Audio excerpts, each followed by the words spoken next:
నల్ల అడవుల మధ్య కృష్ణానది ఒడ్డున కొలువై ఉన్న ఓ మహాదివ్య క్షేత్రం 12 జ్యోతిర్లింగాల్లో ఒకటి, సంప్రదాయంగా అష్టాదశ మహాశక్తి పీఠాల్లో ఒకటిగా భావించే క్షేత్రం.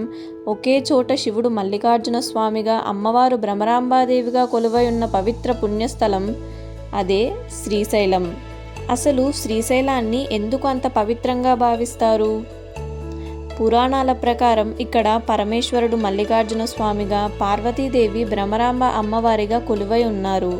శివపురాణ సంప్రదాయం ప్రకారం కార్తికేయుడు క్రౌంచ పర్వతానికి వెళ్ళినప్పుడు ఆయనను ఓదార్చడానికి శివపార్వతులు అక్కడికి వచ్చారని, భక్తుల కోరిక మేరకు శ్రీశైలంలో కొలువు తీరారని చెబుతారు.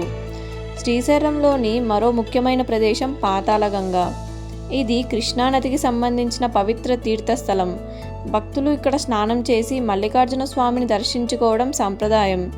శ్రీశైలం చుట్టూ విస్తరించిన నల్లమల్ల అడవులు కూడా ఈ క్షేత్రానికి ప్రత్యేకమైన ప్రకృతి, ఆధ్యాత్మిక వాతావరణాన్ని ఇస్తాయి. అంతేకాదు, శ్రీశైలం కేవలం పురాణాలకు మాత్రమే సంబంధించిన క్షేత్రం కాదు.